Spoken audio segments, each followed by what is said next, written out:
अंकिता कह रहे हैं कैसे भी बताओ मैं क्या करूं। मुझे क्या पता क्या करोगे, जो करना है करो भाई। चलिए मेरे दोस्तों आगे चलते हैं। हाँ,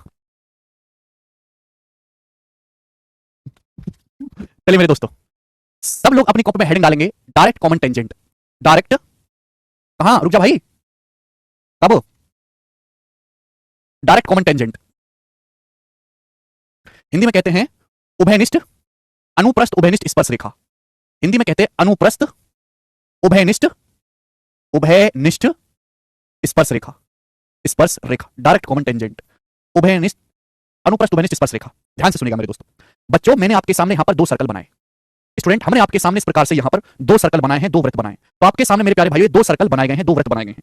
ये इन दोनों सर्कल के सेंटर है ये O1, और बच्चों इस वाले सर्कल का सेंटर है भाई साहब ये O2। दोनों सर्कल के सेंटर O1 और O2 है मेरे प्यारे बच्चों। अब मेरे प्यारे भाई ये दोनों सर्कल की डायरेक्ट कॉमन टेंजेंट है। डायरेक्ट कॉमन टेंजेंट का क्या मतलब होता है? एक ऐसी लाइन जो दोनों सर्कल को इस प्रकार से टच करती हुई जाए, इसको हम बोलते हैं डायरेक्ट कॉमन टेंजेंट। क्या आपको बात समझ में आई? आप बोलोगे हाँ जी सर समझ में तो आई है। ठीक है, तो मेरे दोस्तों ये है डायरेक्ट कॉमन टेंजेंट मेरे प्यारे भाई, जो इस पहले सर्कल को ए पे और दूसरे सर्कल को मेरे दोस्तों यहाँ बी पे टच करती है। और बिल्कुल ऐसे ही नीचे है मेरे प्यारे भाई ये सी पे और यहाँ ये डी पे टच कर रही है। आप बोलोगे हाँ जी सर बिल्कुल सही। तो पेपर में अक्सर सवाल आता है डायरेक्ट कॉमन टेंजेंट की लंबाई निकालने के लिए मेरे प्यारे भाई, ठीक है ना। तो देखिए जैसा पिक्चर ऊपर है वैसा ही नीचे है। इनको शॉर्ट में बोलते हैं डीसीटी। क्या बोलते हैं शॉर्ट में? Direct common tangent. शॉर्ट में डीसीटी बोलते हैं, डायरेक्ट कॉमन टेंजेंट, अनुप्रस्थ उभयनिष्ठ स्पर्श रेखा। तो मेरे प्यारे भाई जो लंबाई एबी की होती है हमारे प्यारे स्टूडेंट्स, वही लंबाई सीडी की होती है। जो लंबाई एबी की होती है वही लंबाई सीडी की होती है। तो एबी और सीडी दोनों सर्कल की डायरेक्ट कॉमन टेंजेंट है, उभयनिष्ठ अनुप्रस्थ उभयनिष्ठ स्पर्श रेखा है। नाउ लिसन मेरे दोस्तों प्यारे बच्चों, ये पहले सर्कल की रेडियस है और ये दूसरे सर्कल की रेडियस है। क्लियर है बात समझ में? आप बोलोगे हाँ जी सर बिल्कुल सही। तो टेंजेंट रेडियस के बीच में ये कोण कितने डिग्री का होगा? 90 डिग्री का। टेंजेंट रेडियस के बीच में ये कोण कितने डिग्री का होगा? 90 डिग्री का। फिर हमने मान लिया कि पहले सर्कल की जो रेडियस है वो r1 है, इस वाले वृत्त की जो त्रिज्या है वो r1 है, इस वृत्त की जो त्रिज्या है मेरे दोस्तों r2 है। पहले सर्कल की रेडियस r1 है, दूसरे सर्कल की जो रेडियस है मेरे दोस्तों r2 है। आगे सुनिएगा मेरे प्यारे बच्चों, भाई हमने दोनों सर्कल के सेंटर्स को मिलाया। दोनों सर्कल के सेंटर्स को मिलाने वाली लाइन यानी कि दोनों वृत्तों के केंद्र के बीच की दूरी d है। दोनों सर्कल के सेंटर्स के बीच की जो दूरी है वो d है। दोनों वृत्तों के केंद्र के बीच की दूरी d है।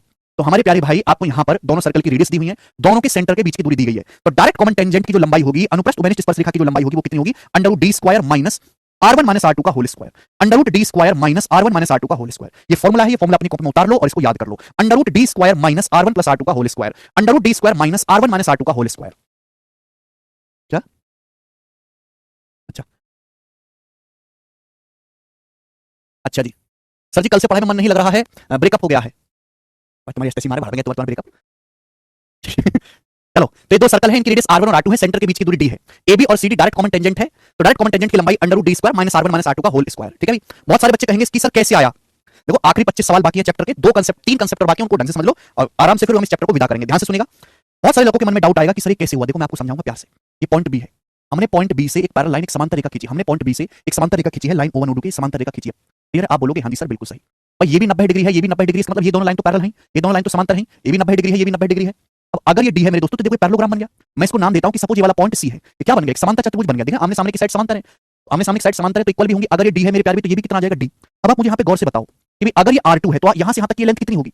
भाई जस्ट इसके सामने वाली ये लेंथ कितनी होगी? अगर ये लेंथ r2 है तो इसके सामने मैंने एक समांतर रेखा खींची अपनी मर्जी से, तो ये लेंथ भी r2 होगी। ये लेंथ भी यहां से यहां तक की r2 होगी। आप बोलोगे हाँ सर। जबकि सर्कल की पूरी रेडियस r1 है, सर्कल की पूरी रेडियस r1 है, ये r2 है, तो कितना बचा? ये बचा r1 माइनस r2। ये कितना बचा मेरे दोस्तों? r1 minus r2। आप बोलोगे हाँ जी सर बिल्कुल सही। बात एकदम आसानी से समझ में आ गई। अब इस ट्रायंगल को देखो BAC को, इस त्रिभुज BAC को देखो, इस समकोण त्रिभुज को देखो BAC को। ये 90 डिग्री है, 90 डिग्री के सामने हाइपोटेनस D है। ये कितना हो गया मेरे दोस्तों? r1 माइनस r2 हो गया। यहां से मैंने समांतर रेखा पैरेलल लाइन खींची पॉइंट B से। क्लियर है? अगर ये r2 है तो जस्ट इसके सामने लेंथ भी r2, इस पूरे सर्कल की रेडियस r1 है, कितना बचेगा? r1 minus r2। तो ट्रायंगल BAC में देखेंगे पाइथागोरस थ्योरम से 90 डिग्री के सामने D है, ये r1 माइनस r2 है, तो AB की लंबाई क्या है? पाइथागोरस थ्योरम से भाई साहब √d² minus r1 minus r2 का whole square. √d² minus r1 minus r2 का whole square. √d² minus r1 minus r2 का होल स्क्वायर। आप बोलोगे हाँ जी सर बिल्कुल सही। तो ये इसका बेसिक भी हो गया। ठीक है, सीधा इसका फॉर्मूला याद रखेंगे। आप बोलोगे हाँ जी बिल्कुल सही, कोई परेशानी नहीं। अगला कंसेप्ट, कंसेप्ट एक साथ बता देता हूं फिर हम सवाल करेंगे। अगला कंसेप्ट आपके सामने ट्रांसवर्स कॉमन टेंजेंट। सब लोग अपनी कॉपी में हेडिंग डालेंगे transverse common tangent. Transverse common tangent, transverse common tangent.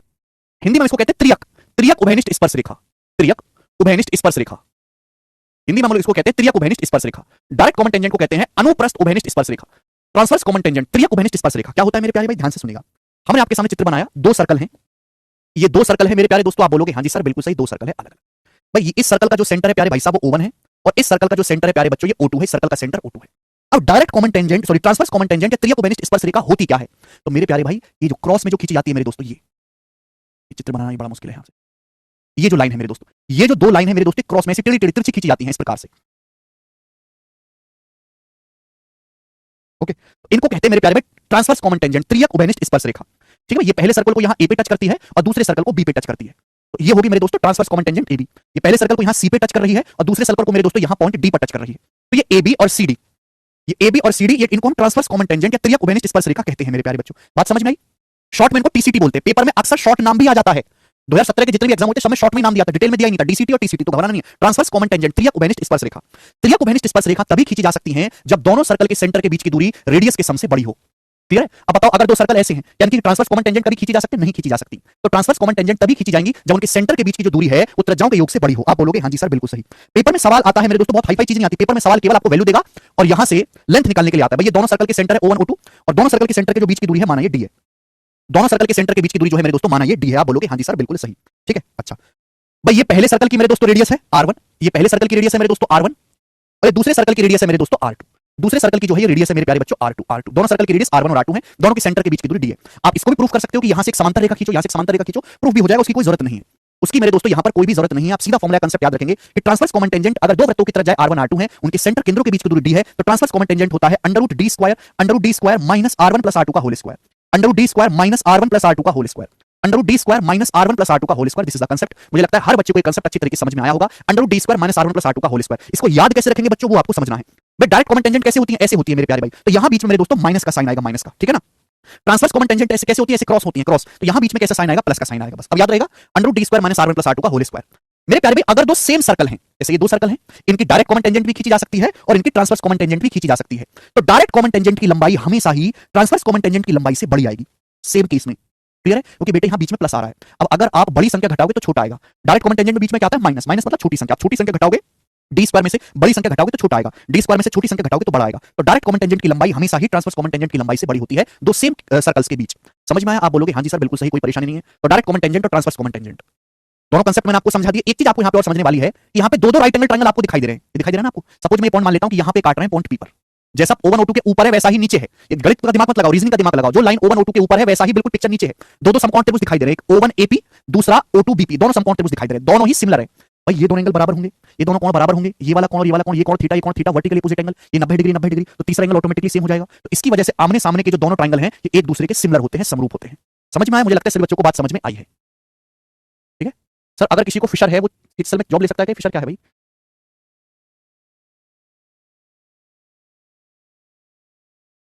Ram कहने सर AB बराबर CD कैसे आया? हाँ जी राम, आया नहीं है कहीं से, हवा से नहीं आया। जैसा पिक्चर लाइन O1 OD के ऊपर है वैसा ही नीचे है, कोई भेदभाव नहीं है। तो रीजनिंग के इस्तेमाल से आया। नीचे मेरे दोस्तों सेम, नीचे अगर आप सेम चीज ड्रॉ करो सेम ओरिएंटेशन बनेगा। ठीक है ना? क्लियर? किसी को कोई समस्या, दुख, तकलीफ, परेशानी? हाँ जी, कॉपी में साथ साथ उतारो। ओके, चलो मुझे लगता है ये बात दोनों सभी बच्चों को समझ में आई है। डायरेक्ट कॉमन टेंजेंट की लंबाई √D² minus R1 minus R2 का whole square, transverse common tangent की √D² minus R1 plus R2 का होल स्क्वायर। ठीक है भाई साहब, चलो अब हम इस पर बेस सवाल करेंगे। इस पर बेस सवाल करेंगे। सवाल नंबर है आपके सामने यहाँ पर 88। 88 से पहले भी कोई रह गया क्या? सवाल नंबर है हाँ 88 ही आएगा। अच्छा क्लियर है? चलो इससे पहले मैं आपको एक कंसेप्ट और बताता हूं, एक कंसेप्ट और रह गया। ठीक है बच्चों, अगर दो सर्कल एक दूसरे को एक्सटर्नली टच करते हैं, अगर दो सर्कल एक दूसरे को, दो वृत्त एक दूसरे को एक्सटर्नली टच करते हैं, बाहर से स्पर्श करते हैं मेरे प्यारे भाई, इस प्रकार से ये दो सर्कल हैं, ये एक दूसरे को यहां एक्सटर्नली टच कर रहे हैं, एक्सटर्नली टच। ठीक है, काफी प्रेम है। क्लियर? आप बोलोगे हाँ जी सर बिल्कुल सही। तो इनकी ट्रांसवर्स कॉमन टेंजेंट तो खींचेगी नहीं मेरे दोस्तों, इन दोनों सर्कल की डायरेक्ट कॉमन टेंजेंट खींची जा सकती है। ये मेरे दोस्तों AB हो गया और ये आपका CD हो गया मेरे प्यारे भाई। ठीक है ना? क्लियर है? तो अगर दो सर्कल एक दूसरे को एक्सटर्नली टच करते हैं या फिर बाह्य स्पर्श करते हैं तो ये AB और मेरे दोस्तों ये हो गया जी CD, ये हो गया CD। ये क्या हो जाएगा मेरे प्यारे भाई? AB और CD, ये दोनों सर्कल की डायरेक्ट कॉमन टेंजेंट हो गया। क्लियर है? आप बोलोगे हाँ जी सर बिल्कुल सही, कोई परेशानी नहीं है। तो मेरे दोस्तों ये पहले इस सर्कल का सेंटर है O1 और ये इस सर्कल का सेंटर है मेरे प्यारे भाई O2। हमने आपको कल की क्लास में पढ़ाया है कि जब दो सर्कल एक दूसरे को एक्चुअली टच करते हैं तो दोनों सर्कल के सेंटर्स और टचिंग पॉइंट एक ही सीधी रेखा में होते हैं, तो स्ट्रेट लाइन होगी मेरे प्यारे भाई। आप बोलोगे हाँ जी सर बिल्कुल से, दोनों सर्कल के सेंटर के बीच की दूरी है D, दोनों सर्कल के केंद्रों के बीच की दूरी है मेरे दोस्तों D। आप बोलोगे हाँ जी सर, ये पहले सर्कल की रेडियस है स्टूडेंट, ये दूसरे सर्कल की रेडियस है। तो आप मुझे ये बताओ, पहले सर्कल की रेडियस मैंने मान ली कि इसकी रेडियस R1 है और इस सर्कल की जो त्रिज्या है मेरे दोस्तों R2 है। अगर दो सर्कल एक दूसरे को एक्सटर्नली टच करते हैं मेरे प्यारे, तो दोनों के सेंटर के जो बीच की दूरी होगी मेरे प्यारे बच्चों क्या होगी? D बराबर R1 प्लस R2, दोनों की रेडियस का सम होगी। कल ही पढ़ाया था मैंने। अगर दो सर्कल एक दूसरे को एक्चुअली टच करते हैं, बाहर से टच करते हैं, तो उनके केंद्रों के बीच की दूरी रेडियस का सम होती है। इस सर्कल की रेडियस कितनी है प्यारे भाई? R1, इस सर्कल की त्रिज्या R1 है। आप हमें बताओ इस सर्कल की रेडियस कितनी है? तो आप कहोगे सर इस सर्कल की रेडियस R2 है। तो दोनों के सेंटर के बीच की दूरी क्या हो जाएगी? D बराबर R1 प्लस R2। तो अगर दो सर्कल एक दूसरे को एक्सटर्नली टच करते हैं, बाहर से स्पर्श करते हैं भाई, तो उनकी डायरेक्ट कॉमन टेंजेंट की लंबाई 2 √R1 R2 होगी। ये फॉर्मूला है, आप ध्यान रखिएगा, 2 √R1 R2। अगर दो सर्कल एक दूसरे को बाहर से स्पर्श करते हैं तो उनके डायरेक्ट कॉमन टेंजेंट की जो लंबाई होगी वो 2 अंडर रूट R1 R2 होगी, 2 अंडर रूट R1 R2। सब लोग अपने कॉपी में उतार लेंगे 2 under root R1 R2, 2 under root R1 R2। बहुत सारे बच्चे कहेंगे सर कैसे आया? सर आपने तो फॉर्मूला ये बताया था डायरेक्ट कॉमन टेंजेंट के लिए है कि अगर दो सर्कल के सेंटर के बीच की दूरी d है, रेडियस R1 R2 है, तो फॉर्मूला है under root d square minus R1 minus R2 का होल स्क्वायर। ये आपने तो ये पढ़ाया था, ये कहां से आ गया? ये एक स्पेशल केस है। अगर दो सर्कल एक दूसरे को एक्सटर्नली टच करते हैं तो सेंटर के जो बीच की दूरी है d वो कितना हो जाएगी R1 प्लस R2। दोनों वृत्तों के केंद्र के बीच की दूरी कितनी होगी मेरे दोस्तों? R1 plus R2। तो R1 प्लस R2 का होल स्क्वायर में से माइनस करेंगे R1 माइनस R2 का होल स्क्वायर। अब आपने अलजेब्रा में फॉर्मूला पढ़ा है कि भाई a प्लस b के स्क्वायर में से अगर a माइनस b का स्क्वायर घटाएं तो 4R1 R2 आएगा। फॉर्मूला लगाओ a प्लस b का वर्ग माइनस a माइनस b का वर्ग तो क्या आएगा 4ab। अंडर रूट 4 का अंडर रूट 2 निकल जाएगा तो 2 अंडर रूट R1 R2।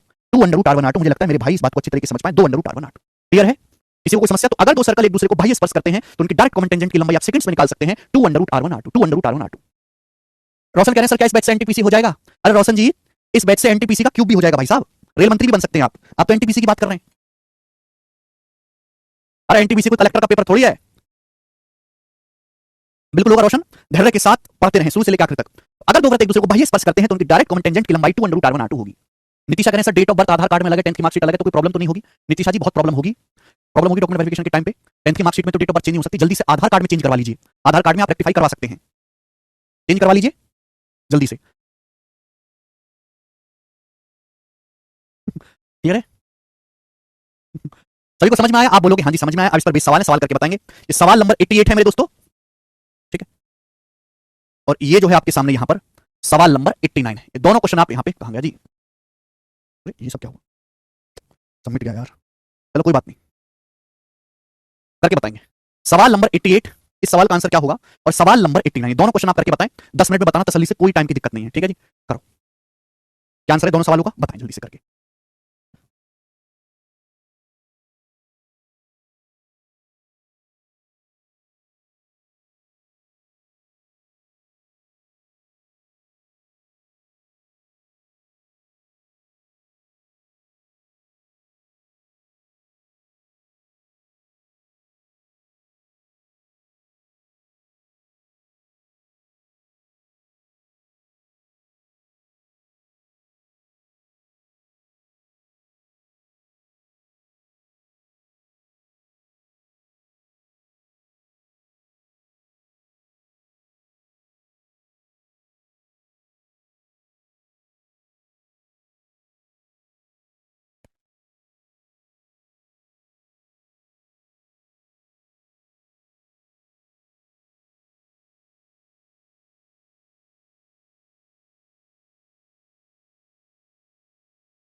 उनको काम पे लगा देते हैं। आ गया पेन, ध्यान जरा क्या कह रहे हैं। अब आंसर आया तुम लोगों का। सर करवा दो, मौके में नहीं बनता है क्वेश्चन, बाकी कौन सा नहीं बनता प्रिंस। आ गया भाई, मैं आ गया। कुछ लोग जो तुम्हारी स्टेज को क्रॉस कर चुके हैं वो मिलना है, तो उनसे बातचीत हो रही थी, मैं मिलवाऊंगा तुम्हें थोड़ी देर में। हाँ जी, दो सर्कल एक दूसरे को बाह्य रूप से टच करते हैं, सेंटर वाले पहले वृत्त की त्रिज्या 12 है, दूसरे वृत्त की त्रिज्या 8 है, उनकी उभयनिष्ठ स्पर्शरेखा की लंबाई ज्ञात करो। ध्यान सुनिएगा, दो सर्कल एक दूसरे को बाह्य रूप से टच करते हैं मेरे दोस्तों, प्यार है उनमें, पहले वृत्त की त्रिज्या 12 है, दूसरे की 8 है, तो स्पर्शरेखा उभयनिष्ठ स्पर्शरेखा की लंबाई बाह्य रूप से टच करते तो डायरेक्ट कॉमन टेंजेंट ही बनेगा। तो क्या आएगा 2√r1r2, 2√12 गुणा 8, 12 कितना आएगा 96, 96 मतलब 16 चिकम 96, 16 का रूट 4 आ जाएगा, तो 4 दूनी 8√6, तो सवाल का आंसर 8√6 आ जाएगा, डी ऑप्शन। तो कंसेप्ट पता है, 1 सेकंड में कर लोगे। ये बताओ जल्दी से इसका क्या आंसर आया है, 6√30 आया है बालकों का, वेरी गुड, भरोसा मुझे तुम पे ठीक ही निकाला होगा। आगे चलेंगे जी, अगला सवाल अपन लोग लेंगे यहां पर सवाल नंबर है 90। बनाएं, 8 और 6 सेंटीमीटर त्रिज्या वाले दो वृत्त बाहर से एक दूसरे को स्पर्श करते हैं, डायरेक्ट कॉमन टेंजेंट की लंबाई क्या होगी। देखो इस सवाल के आंसर रूट में नहीं है, दशमलव में, यानी कि एप्रोक्स वैल्यू निकाल के रखा गया है। दो सर्कल की रेडियस r1 r2 8 और 6 है, बाहर से एक दूसरे को टच करते हैं तो डायरेक्ट कॉमन टेंजेंट की लंबाई क्या आएगी 2√r1 r2। अब मेरे दोस्तों 8 छिंग आ जाएगा 48, 48 का रूट क्या आएगा 16 3 48 होता है 4√3, तो 4 का दुगना 8√3 आएगा ना मेरे दोस्तों, 8√3। अब आप मुझे बताओ रूट 3 क्या होता है, रूट 3 होता है 1.732, तो जब इनकी गुणा होगी तो कितना आएगा 17 8 136, 13.6 से बड़ा हल्का सही आंसर है 13.86, तो अप्रोक्स 13.86 आएगा। क्लियर है, सभी को बात समझ में आई। आप बोलोगे हाँ जी कल ही आ गई थी। सवाल है आपके सामने यहां पर, ये था क्वेश्चन नंबर 90, अपन लोग लेंगे 91। बनाए, दो सर्कल के सेंटर के बीच की दूरी 61 है, ये क्या दिया है, टाइप को चेंज कर रहे हैं अब यहां से, दो सर्कल के सेंटर के बीच की दूरी 61 है, उनकी रेडियस 35 और 24 है, क्या दिया r1 और r2 35 24 है। तो आपसे पूछा है सर्कल की उभयनिष्ठ अनुप्रस्थ स्पर्शरेखा डायरेक्ट कॉमन टेंजेंट की लंबाई क्या होगी। तो बच्चों अगर आपको यहां से फॉर्मूला याद है तो ही आप जल्दी से कर पाओगे, वरना डायग्राम बनाना पड़ेगा, टाइम लगेगा। डायरेक्ट कॉमन टेंजेंट होगा √d² minus r1 minus r2 का होल स्क्वायर। अब 35 में से 24 घटाएंगे तो कितना आएगा 11। अब 61 स्क्वायर माइनस 11 स्क्वायर क्या आएगा भाई, ट्रिपलेट है 60 11 61, तो 60 आ जाएगा। 60 स्क्वायर में से 11 स्क्वायर घटाएंगे तो 60 स्क्वायर का रूट 60, 60 11 60 61 ट्रिपलेट, इसको ट्रिपलेट याद वो कर लेगा। भाई साहब सुंदर राम जी 48 कैसे बता रहे हो तुम, ये तो हो नहीं सकता, ट्रिपलेट आपको याद होना चाहिए। ठीक है भाई, 61 से तो कम ही आएगा, 72 आंसर भी नहीं हो सकता, तो ये दोनों ऑप्शन तो देखते हट जाएंगे। आगे चलेंगे, अगला सवाल नंबर है आपके सामने यहां पर 92, ये वाला बताओ जल्दी से करो। 2023 के प्री के एग्जाम का पूछा हुआ सवाल, एकदम लेटेस्ट, और मतलब ये समझो कि अगर 40 शिफ्ट बनी है तो 40 में से 10-12 शिफ्ट में सवाल फिक्स है, डायरेक्ट कॉमन टेंजेंट का, ट्रांसवर्स कॉमन टेंजेंट का सर्कल से। 16 और 18 सेंटीमीटर रेडियस वाले दो सर्कल के सेंटर के बीच की दूरी 26 है, दो सर्कल के सेंटर के बीच की दूरी 26 है, रेडियस है 16 18, दोनों की डायरेक्ट कॉमन टेंजेंट की लंबाई क्या होगी, direct common tangent √d² 26 square minus r1 minus r2 का होल स्क्वायर। अब 18 में से 16 घटाएंगे दो का स्क्वायर आएगा। अब देखो a का माइनस b स्क्वायर का फॉर्मूला लगा दो, a का माइनस b स्क्वायर मतलब a plus b into a minus b, 26 minus 2 24 into 26 plus 2 28 आ जाएगा मेरे दोस्तों। क्लियर है, यहां तक किसी को कोई समस्या? 24 और 28 में देखो 4 यहां भी है 4 यहां भी, इसके तो ऑप्शन गड़बड़ है भाई साहब। √d² minus r1 minus r2 का होल स्क्वायर, तो a माइनस b 24 और a प्लस b 28, इसके ऑप्शंस गड़बड़ हैं, हटा दीजिए दोस्त। ठीक है जी, इसका जो आंसर आना है भाई 4 यहां भी है 4 यहां भी, तो 4 तो आएगा, यहां से क्या बचेगा, यहां से बचेगा 6, यहां से बचेगा 7, तो 4√42 इसका आंसर आना था। ठीक है, 4√42। ओके, रूट में भी सवाल का आंसर होता है। आगे चलेंगे, सवाल नंबर है जी आपके सामने यहां पर 93। बनाओ, सीटसल 2023 के प्री के पेपर का पूछा हुआ सवाल है ये, बताएं जल्दी से। अब इस सवाल में सीधी बात नहीं कही गई है, घुमा फिरा के कही गई है, ध्यान से सुनिएगा दोस्त। दो सर्कल हैं जिनके व्यास 4.8 और 8 सेंटीमीटर हैं, इस प्रकार कि उनके सेंटर के बीच की दूरी 6.5 है। दो सर्कल जिनके व्यास 4.8 और 8 सेंटीमीटर है, सेंटर के बीच की दूरी 6.5 है। उन सर्कल में उभयनिष्ठ स्पर्शरेखा की लंबाई क्या है जो सेंटर से जोड़ने वाली रेखा को नहीं काटती है। What is the length of common tangent to the circles that does not intersect the line joining the centre. उन उभयनिष्ठ स्पर्श रेखाओं की लंबाई क्या है जो सेंटर से मिलाने वाली रेखा को नहीं काटती है। देखो बेटा, ये जो हम ट्रांसवर्स कॉमन टेंजेंट खींचते हैं, ये सेंटर को मिलाने वाली लाइन को काटती है, सेंटर को मिलाने वाली लाइन को काटती है। सवाल में पूछा है उन कॉमन टेंजेंट की लंबाई क्या होगी जो सेंटर को मिलाने वाली रेखा को नहीं काटती है। तो मेरे प्यारे भाई आपको समझना चाहिए था कि ये सेंटर को मिलाने वाली लाइन है मेरे दोस्तों, केंद्र को मिलाने वाली लाइन है। अगर मैं ट्रांसवर्स कॉमन टेंजेंट निकालूंगा वो सेंटर को मिलाने वाली रेखा को काटती है, पर जो डायरेक्ट कॉमन टेंजेंट है ये सेंटर को मिलाने वाली लाइंस को नहीं काटती। तो इस सवाल में इनडायरेक्टली रूप से डायरेक्ट कॉमन टेंजेंट की लंबाई पूछी गई थी, हालांकि लिखा नहीं है, पूछा गया है। भाई ये क्या दिया, व्यास, व्यास जो है 4.8 और 8 सेंटीमीटर है, तो रेडियस क्या होगी 2.4 और 8 का आधा 4 सेंटीमीटर, सेंटर के बीच की दूरी 6.5 है, तो व्यास का आधा करेंगे रेडियस आएगा, तो डायरेक्ट कॉमन टेंजेंट की लंबाई √d² minus r1 minus r2 का होल स्क्वायर। r1 में से r2 घटाएंगे, 4 में से 2.4 घटाओ, 4 में से 2.4 घटाओ, 1.6 का स्क्वायर। अब बताओ ट्रिपलेट लग जाएगा। आप जानते हैं 16 63 65 ट्रिपलेट होता है, ये 65 है 16 तो कितना बचेगा 63 6.3, तो डायरेक्ट कॉमन टेंजेंट की लंबाई हो जाएगी ए ऑप्शन 6.3 और ये सवाल का आंसर है 6.3।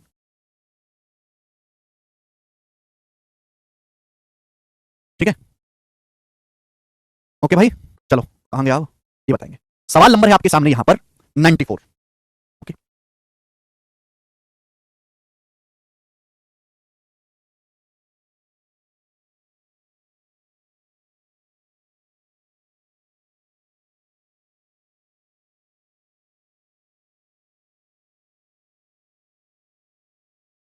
क्या बात है। 32 और 24 सेंटीमीटर त्रिज्या वाले दो वृत्तों के केंद्र के बीच की दूरी ज्ञात कीजिए, दोनों वृत्तों की सीधी उभयनिष्ठ स्पर्शरेखा की लंबाई 24√7 दी गई है। अब देखो यहाँ पे उल्टा क्वेश्चन पूछा है, पूछा है दो सर्कल के सेंटर के बीच की दूरी क्या है यदि उनकी रेडियस 32 और 24 सेंटीमीटर है और उनकी डायरेक्ट कॉमन टेंजेंट की लंबाई उभयनिष्ठ अनुप्रस्थ रेखा की जो लंबाई है वो 24 √7 सेंटीमीटर है। तो दोनों सर्कल के सेंटर के बीच की दूरी ज्ञात कीजिए। फॉर्मूला आप जानते हैं मेरे दोस्तों कि डायरेक्ट कॉमन टेंजेंट की लंबाई आपको दी है 24 √7, 24 √7। तो डायरेक्ट कॉमन टेंजेंट क्या होता है? Under root D square minus R1 minus R2 का whole square. R1 minus R2 क्या आएगा? 32 में से 24 घटाएंगे 8 माइनस 8 स्क्वायर। आप बोलोगे हाँ जी सर। अब यहां से मेरे दोस्तों दोनों तरफ से वर्ग करेंगे तो डी स्क्वायर बराबर क्या आएगा? डी स्क्वायर बराबर आ जाएगा 24 √7 का स्क्वायर है भाई। ये माइनस 8 स्क्वायर भी इधर चला जाएगा प्लस 8 स्क्वायर। तो हल्की सी कैलकुलेशन तो है ही। हालांकि मैं देख सकता हूं कि आंसर जो भी आएगा 8 का मल्टीपल आएगा, ये आंसर है। अब आप खुद देखो कि 8 का वर्ग यहां भी है, 8 का वर्ग यहां भी है, तो 8 का वर्ग तो कॉमन ही आ जाएगा। 8 का वर्ग यहां से क्या बचेगा? 3 √7। 8 कॉमन लेंगे तो क्या बचेगा? 3 √7। 3 √7 का वर्ग क्या होता है? 9 7 63 और यहां से 1 64। क्लियर है? आप बोलोगे हाँ जी सर। तो अंडर रूट लेंगे मेरे दोस्तों 8 के वर्ग का 8, 64 का अंडर रूट 8, 8 8 64। इस सवाल का आंसर हो जाएगा सी ऑप्शन। वैसे भी मैं देख सकता था कि यहां भी 8 है, यहां भी 8 है, तो अंडर रूट लेंगे तो 8 का मल्टीपल तो आना ही है, वो एक ही ऑप्शन है। बात आई समझ में? आप बोलोगे हाँ जी सर समझ में तो आई है। अगला क्वेश्चन हम लेंगे यहां से 94 नंबर क्वेश्चन था ये, सवाल नंबर है 95। बताओ जल्दी से क्या होगा जिसका आंसर। ये भी सीएचएसएल के पेपर का पूछा हुआ सवाल है कि चित्र को देखो, यहां पे चित्र दिया गया, दयालु एग्जामिनर दी गई आकृति का अध्ययन करो, दोनों के सेंटर के बीच की दूरी क्या है? दोनों सर्कल के सेंटर के बीच की दूरी क्या है? इसकी रेडियस 6 है, इसकी रेडियस 11 है। R1 R2 आपको दिया हुआ है और ये 10 क्या है? बताओ what is this? 10 direct common tangent की लंबाई है। तो डायरेक्ट कॉमन टेंजेंट की लंबाई 10 है तो क्या आएगा? Under root D square minus, देखते पता लगेगा भाई, सवाल में कहीं बोला नहीं कि सीडी डायरेक्ट कॉमन टेंजेंट है, पर चित्र से पता लग गया, minus R1 minus R2। R1 minus R2 क्या आएगा? 6 माइनस 11 5 का होल स्क्वायर। यहां से डी स्क्वायर क्या आएगा मेरे प्यारे भाई? ये 10 स्क्वायर प्लस 5 स्क्वायर, तो 100 प्लस 25 125। 125 का अंडर रूट क्या आएगा? 5 √5। 125 क्या होता है? 25 125, तो 5 √5 सवाल का आंसर है बी ऑप्शन 5 √5। मेरे को लगता है सभी बालक समझ में आए, सभी को समझ में आया है। 95 था ये चित्र वाला। अपन लोग लेंगे मेरे दोस्तों अब यहां पे 96। बताओ अगला क्वेश्चन। ये मैंने आपको डायरेक्ट कॉमन टेंजेंट के सवाल करवा दिया। ट्रांसवर्स कॉमन टेंजेंट के सवाल। What is the length of transverse common tangent between two circle with radii 6 और 4 given that the distance between their centre is 14 है। दो सर्कल के सेंटर के बीच की दूरी 14 है, उनकी रेडियस 6 और 4 सेंटीमीटर है। तो आपको बताना है कि उनकी ट्रांसवर्स कॉमन टेंजेंट त्रियक उभयनिष्ठ स्पर्श रेखा की लंबाई क्या होगी। तो ट्रांसवर्स कॉमन टेंजेंट का फॉर्मूला याद है बेटे आपको? फिर से मैं लिख दे रहा हूं, under root D square minus R1 plus R2 का होल स्क्वायर। आप बोलोगे हाँ जी बहुत बढ़िया। यहाँ पे सेंटर के बीच की दूरी 14 है तो under root 14 square minus R1 plus R2 क्या आएगा? 6 प्लस 4 10 का स्क्वायर। अब 196 में से 100 घटाएंगे 96, 96 का रूट क्या आएगा? 16 × 96, 16 × 96, 16 का रूट 4, 6 का रूट 6, 4 √6। तो सी ऑप्शन सवाल का आंसर है 4 √6। ये बात सभी बालकों को अच्छी तरीके से समझ में आई होगी। मतलब फॉर्मूला फेक और तमाशा देख वाले सवाल है ये, इनमें कोई बहुत ज्यादा दम है नहीं। ये बताओ मेरे दोस्तों, सवाल नंबर है 97, बताएं जल्दी से कौन करेगा। सीएचएसएल 2023 प्री के एग्जाम का पूछा हुआ सवाल, जल्दी से। 8.5 और 5.5 सेंटीमीटर त्रिज्या वाले दो वृत्तों की त्रियक उभयनिष्ठ स्पर्श रेखा खींची जाती है। सेंटर के बीच की दूरी 18 है, तो आपसे पूछा है टेंजेंट की लंबाई। तो दो सर्कल की ट्रांसवर्स कॉमन टेंजेंट खींची जाती है, ठीक है ना। तो ट्रांसवर्स कॉमन टेंजेंट का फॉर्मूला यहां पे अंडर रूट में आंसर बताना है। Under root D square, centre के बीच की दूरी 18 है, माइनस R1 प्लस R2। अब 8.5 में 5.5 जोड़ूंगा तो कितना आ जाएगा? 14, 14 का स्क्वायर। अब A square minus B square का फॉर्मूला लगा लेते, ज्यादा आसान लग रहा है। a minus B 18 minus 14 4 into 18 plus 14 32। अब 32 चौका कितना आ जाएगा? 128। 128 का रूट क्या है? 128 होता है 64 दूनी, 64 का रूट 8, 2 का रूट 2, तो 8 √2 सवाल का आंसर हो जाएगा सी ऑप्शन 8 √2 सेंटीमीटर। ए स्क्वायर माइनस बी स्क्वायर का फॉर्मूला लगाओगे, ठीक है जी। अगला सवाल है जी आपके सामने यहां पर 98, ठीक है। एक काम करते हैं, यहां से आगे के क्वेश्चन कल करते हैं, ठीक है भाई। आज इतना ही छोड़ते हैं। आज मेरे दोस्तों आगे क्वेश्चन जो हम कल करेंगे और कल ये चैप्टर समाप्त हो जाएगा। वैसे आज भी हो सकता था 15